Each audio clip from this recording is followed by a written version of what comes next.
All right, so how about a close your eyes beginning? Taking a nice full breath into the body and letting it out with a big sigh.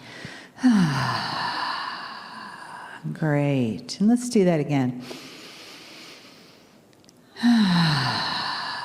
Good.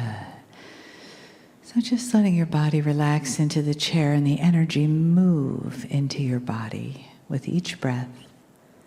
A little more slowly, a little more softly. Breathing in, breathing out. Settling in your chair. Feeling the wave in the room of information, and followed by the wave of love of the family, of the entourage of Kryon. And if you breathe into your heart, just softly and fully, you make a space for that wave of love. So let it in and let it come through. Let it pass through you, leaving you with the gift of divine love, of your divine purpose here today, and here on the planet. But the love that we share as family, and the purpose of healing, the purpose of becoming one on this planet, the I Am divine. And opening your hearts and your minds to that one place where the all that is comes with blessings, comes with messages, comes through with teachings from the many and from the one.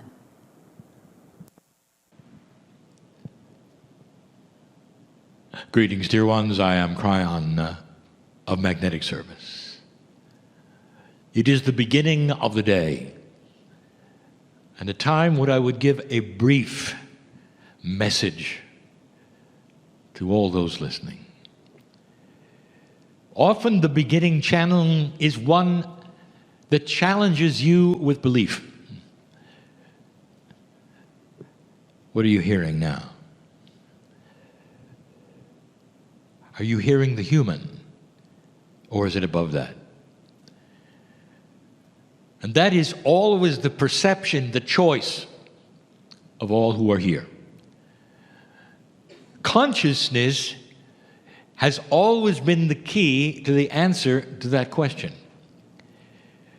The consciousness that sees perhaps linear things and sees this as impossible, or thinks above that, or has experienced the energy before and knows that what is being presented does not come from the man in the chair. And then you would say, well, where does it come from?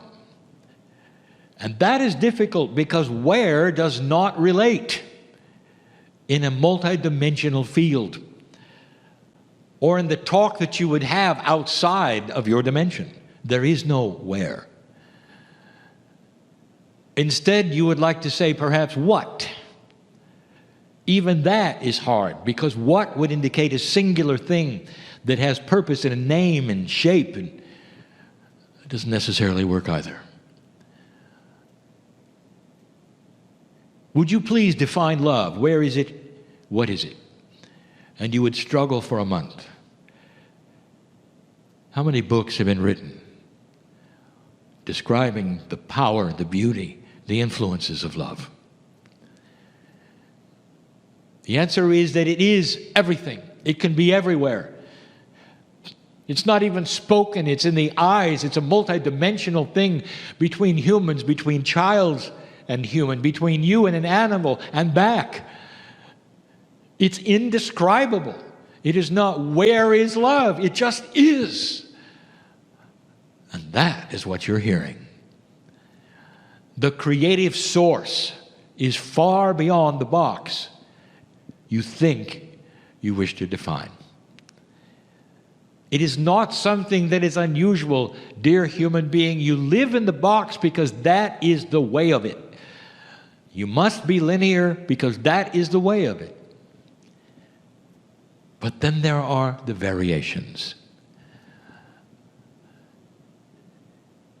I'll call this small channel the man in the box. And we talk about a man who represents all humanity, who lives in a box, and it's a big one.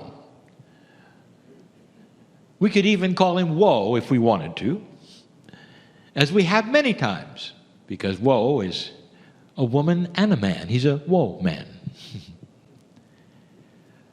And if you ask Woe, he's very pleased with his box. Everything he needs is there. Woe, like most humans who grew up in survival, in having to do certain things, certain ways in order to accomplish life in general, who obeyed his parents, who did what he was told, went to school, learned what they had to give him, which was linear. No matter what his trade, he came out with those things which were known, which were linear.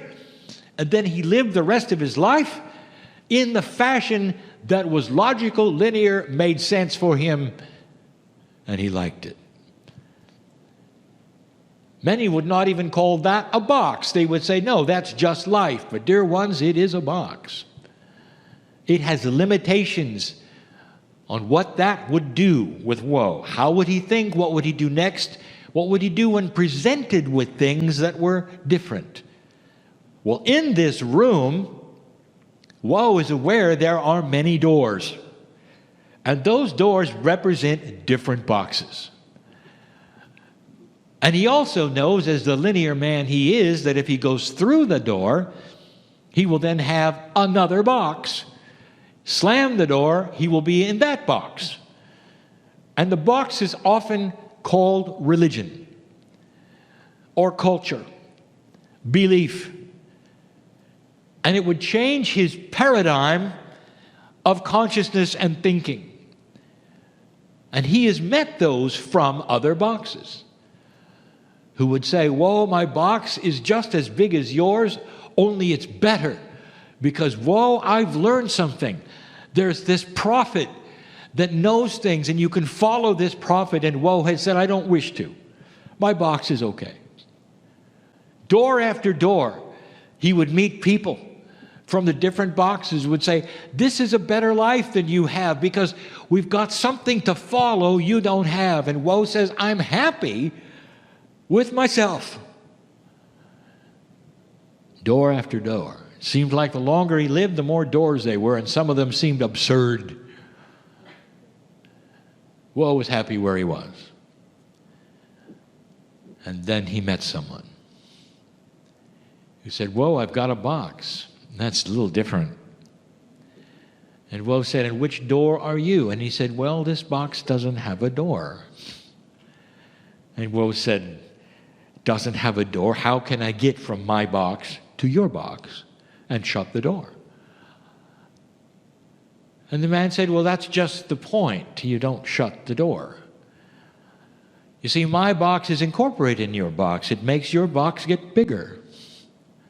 It gives you extra senses that you don't have now about who you are and the love you might have inside and perhaps even where you came from.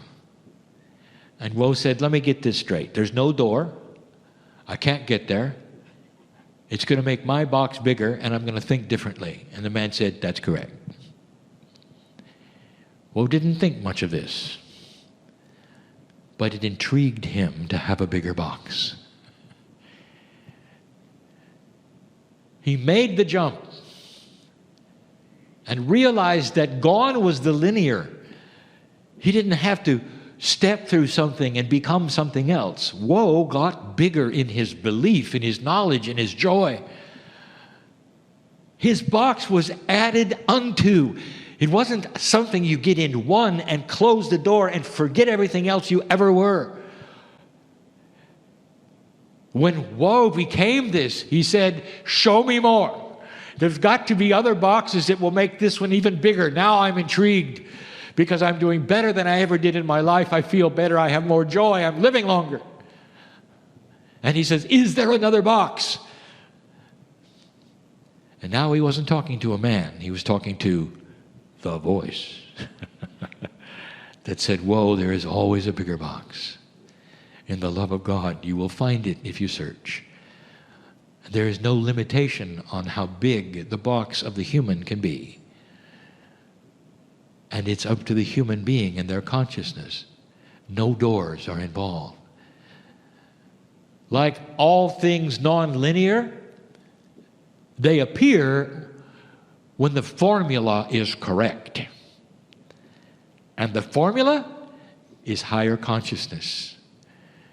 Is one that starts to understand and realize who they are, where they came from, and what they're here for. Where they start to relax and the chemistry of their body starts to change.